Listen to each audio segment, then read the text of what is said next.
인생철학 51강 허우슈선 양성이 옮김 출판사 황소자리 책 가격은 만원이고요. 캠브리지 교정에서 날아온 51편의 인생 철학 노트 800여 년이란 긴 시간 동안 캠브리지를 거쳐 수많은 석학들이 명언과 강의 노트가 이 책 한 권에 집약되어 있다.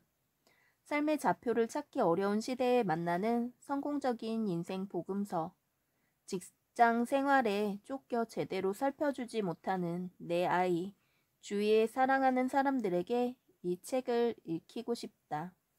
내가 알아야 할 인생 덕목들을 이 책 한 권으로 다 배운 기분이다. 지금 당장 캠브리지로 달려가 겸손의 문과 미덕의 문, 영예의 문을 통과하는 주인공이 될 수 있다면 1년 앞으로 다가온 대학 입시가 거대한 산처럼 버티고 있다는 두려움에 사로잡혀 이 책을 읽었다.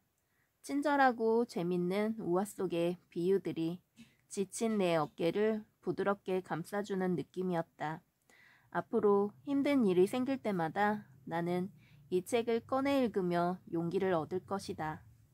네, 이 책을 읽으신 분들의 리뷰였고요. 인생철학 51강 캠브리지 교수들에게 듣는 책이네요. 머릿말 소개해드리겠습니다. 저 강가에선 금빛 버드나무, 석양의 새색시 같고 물 위에 비친 아름다운 그림자, 내 마음속에 출렁인다. 강 밑바닥 푸른 연꽃, 유유히 물 밑에서 손짓하고 케인브리지의 부드러운 물결 속에 나는 기꺼이 수초가 되리라. 이 시는 1920년대 중국이 낳은 현대 시인 쉬즈모가 캠브리지 대학교에서 유학하던 시절에 쓴 것이다. 이 한편의 그림 같은 시가 출렁이는 캠강을 건너 세계적인 명문대 캠브리지로 인도하면 우리 마음속에는 어느덧 캠강의 잔잔한 물결과 함께 성인의 가르침이 출렁인다. 1209년에 설립된 캠브리지 대학교는 캠브리지 최고의 지성의 전당이라는 가치 아래 세계 명문대학의 시조라는 지위를 확고히 다졌다. 지난 200여 년간 캠브리지 대학교는 노벨상 수상자 78명, 영국 수상자 3명, 그 밖에도 무수히 많은 영국과 세계 각국의 정치계의 주요 인물들을 배출해왔다.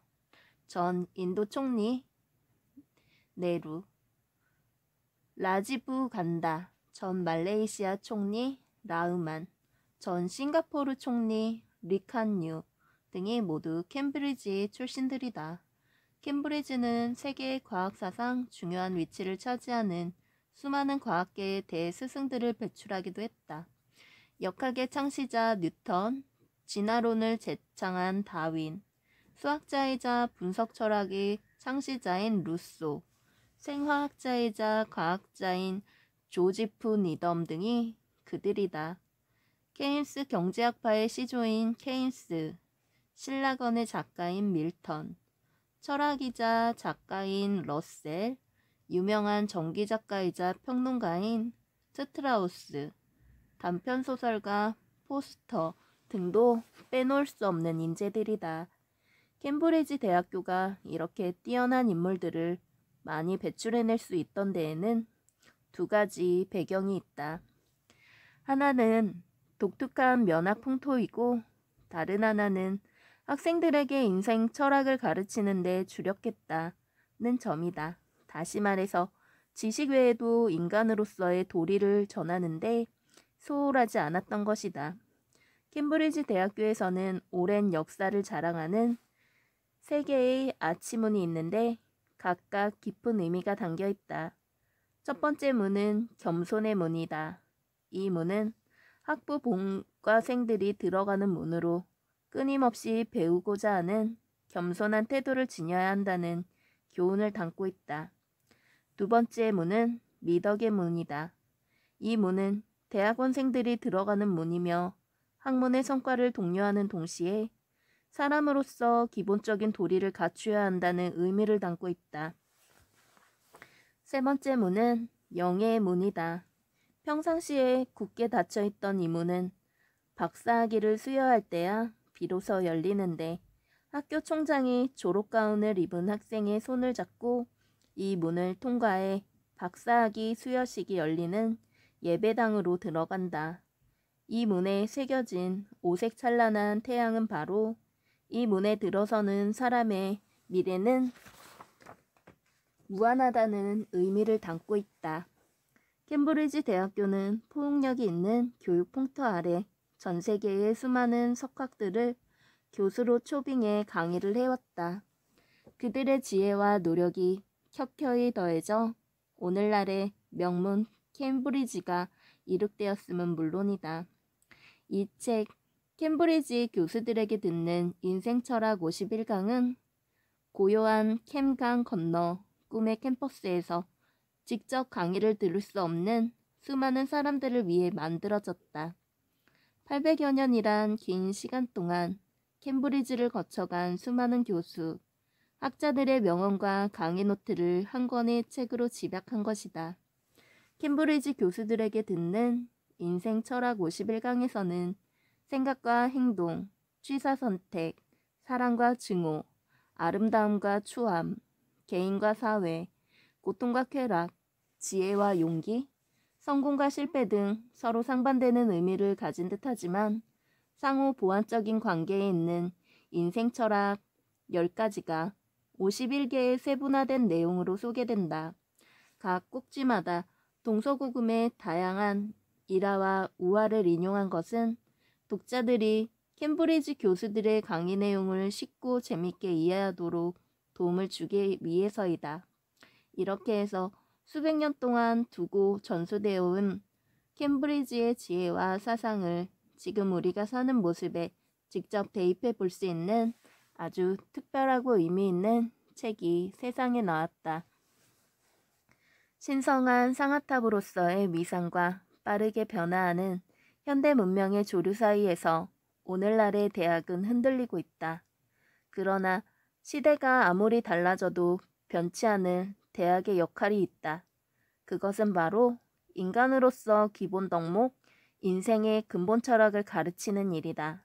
변화무쌍한 21세기에 접어들어서도 전 세계의 유수한 두뇌, 심지어 수많은 인류대를 거느린 미국의 각계 지도자들조차 앞다투어 캠브리지를 찾는 것은 다른 어떤 대학에서도 배울 수 없는 오로지 캠브리지 대학에서만 들을 수 있는 심오한 삶의 진리가 있기 때문이다. 배움에는 국경이 없다.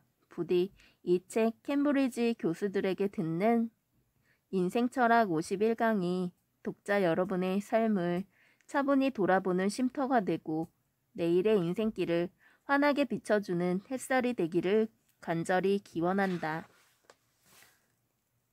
네, 이 책의 차례를 보니 첫 번째로 생각과 행동의 철학, 그리고 두 번째로 취사선택의 철학, 그리고 사랑과 증오의 철학, 미추의 철학, 개인과 사회의 철학, 고통과 쾌락의 철학, 강자와 약자의 철학, 빈부의 철학, 지혜와 용기의 철학, 성공과 실패의 철학 등의 단락으로 이렇게 나눠져 있네요. 생각과 행동의 철학, 캠브리지 교수의 인생 철학. 성공에는 두 가지 조건이 반드시 필요하다. 사유하는 능력과 행동하는 능력이다. 이 두 가지는 상호 보완적이기 때문에 어느 하나도 없어서는 안 된다. 인간의 정신은 토양과도 같다. 계획을 세우고 부지런히 땅을 갈면 어떤 땅이든 풍부한 수확을 올리는 좋은 밭으로 개간할 수 있다. 그러나 황무지를 그대로 내버려 두면 잡초만 무성할 뿐이다. 자신의 마음밭에서 풍요로운 수확을 올리고 싶다면 반드시 정확한 사고력과 적극적인 행동력을 갖추어라. 토머스 존 왓슨님이 말씀하셨네요. 모든 계획과 목표는 생각에서 나온다. 그리고 당신의 생각을 장악할 수 있는 것은 오직 당신뿐이다. 지혜로운 방식이든 어리석은 방식이든 당신이 원하는 대로 사고할 수 있다. 단 어떻게 생각하느냐에 따라 결과는 크게 달라질 것이며 이 결과에 책임을 져야 하는 것도 바로 당신이다. 프레드릭 랭브리지. 이 세상의 모든 성공은 치밀한 사고, 완벽한 계획, 시기적절한 행동력, 그리고 여러 차례의 실패를 거듭하면서도 끝까지 굽히지 않는 불굴의 정신으로 만들어졌다. 칼뱅 모니크. 위대한 삶을 이루고 어제의 이상을 오늘의 현실로 만드는 일은 바람과 기도만으로는 불가능하다. 반드시 이에 걸맞는 적극적인 행동이 뒤따라야 한다. 행동이 없으면 이상을 실현할 수 없다.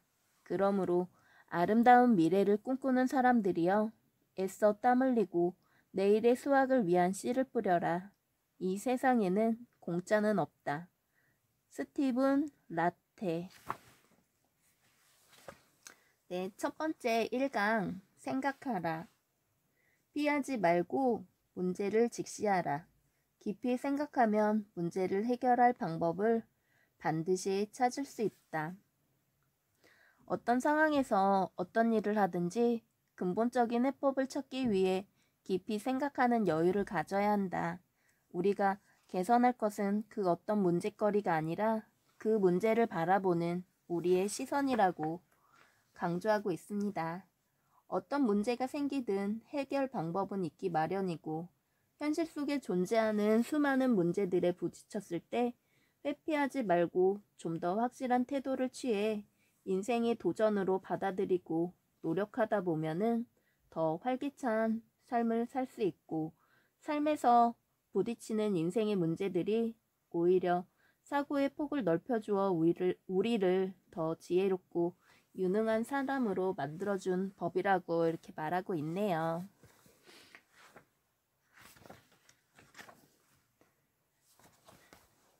그리고 3강에 대해서 이제 마지막으로 얘기하고 책 소개 끝내겠습니다. 좌절하지 않는 한 꿈은 이루어진다. 꿈은 인간에게 무한한 에너지를 제공한다. 이 에너지는 매우 신비로울 뿐더러 누구도 거부할 수 없는 세상에서 가장 강력한 힘이다. 미지의 섬에서 어느 부자 노인을 만나는 꿈을 꾸었다. 노인의 정원에는 동백나무가 가득 심어져 있었고 한 동백나무 밑에 황금이 가득 든 단지가 묻혀 있었다. 꿈에서 깨어난 소녀는 곧바로 친구에게 꿈 이야기를 들려주었다. 그리고는 이야기를 마친 뒤 한숨을 내쉬며 말했다. 이게 그냥 꿈이라는 게 정말 안타까워. 그러나 꿈을 꾼 소녀의 친구는 이 이야기를 듣고 가슴이 벅차올랐다. 그는 이 순간 마음속에 이상을 향한 희망의 씨앗을 심었다. 그러고는 꿈을 꾼 소녀에게 제안을 했다. 너 이 꿈 나한테 팔지 않을래? 소년의 꿈을 산 뒤로 곧바로 그 섬을 찾아 길을 떠났고 천신만고 끝에 섬에 도착했다. 그곳에는 정말 정말 부자 노인이 살고 있었다. 소녀는 자진해서 그 노인의 하인이 되었다. 소녀는 노인이 정원에서 동백나무를 여러 그루 심었다. 소년이 정성을 다해 돌보던 덕택에 동백나무는 매년 탐스러운 꽃을 피웠고 노인은 동백나무를 팔아 큰 돈을 벌었다. 소년이 이렇게 열심히 일을 해주니 노인도 소녀를 아주 좋아했다. 그러던 어느 날 노인은 자신의 모든 재산을 소년에게 남기고 세상을 떠났다. 꿈을 샀던 이 소년의 큰 부자가 되었고 고향에 돌아왔다. 그러나 친구에게 꿈을 판 소년은 계속 꿈만 꾸면서 세월을 보내다 나이가 들어버리고 말았다. 사람은 꿈을 꾸기 때문에 위대해질 수 있다. 꿈이 없는 인생은 건조할 따름이다. 그러나 꿈을 꾸기만 하고 실천으로 옮기지 않는 사람은 아무리 아름다운 꿈을 꾼다 해도 소용이 없다. 인류의 가장 위대한 힘 역시 꿈에서 나왔다. 만약 인류의 역사에서 몽상가들의 존재를 지워버린다면 이 세상은 틀림없이 아주 무미건조하고 지루해졌을 것이다. 다시 말해서 자신의 꿈을 포기하지 않는 몽상가들이야말로 인류의 발전을 이끌어온 선구자들이다. 그들은 평생 어떤 고생도 마다하지 않으며 악착같이 인류의 발전을 위해 탄탄대로를 만들어왔다. 지금 우리가 누리는 모든 것은 과거 어느 시대를 살았던 몽상가들의 노력으로 이루어진 결과이다. 사회의 가장 큰 공헌을 하는 세상에서 가장 가치 있는 사람은 원대한 포부로 남보다 앞선 생각을 하는 몽상가들이다. 성공하고 싶다면 먼저 성공에 대한 희망을 가져라. 꿈은 우리를 성공으로 인도하기에 충분한 힘을 지니고 있다. 꿈을 힘이라고 말하는가? 꿈이란 넘치는 생명력을 가진 신비로운 에너지로 이 우주상에서 가장 거부하기 힘든 유혹이다. 우리가 무한한 상상의 나래를 펼칠 때 마음속 깊은 곳에서는 이에 대한 반사작용이 일어난다. 반사작용에 의해 꿈이 밖으로 표현되면 우리가 원했던 문제 해결의 실마리를 얻을 수 있다. 나의 꿈, 눈앞에서 펼쳐진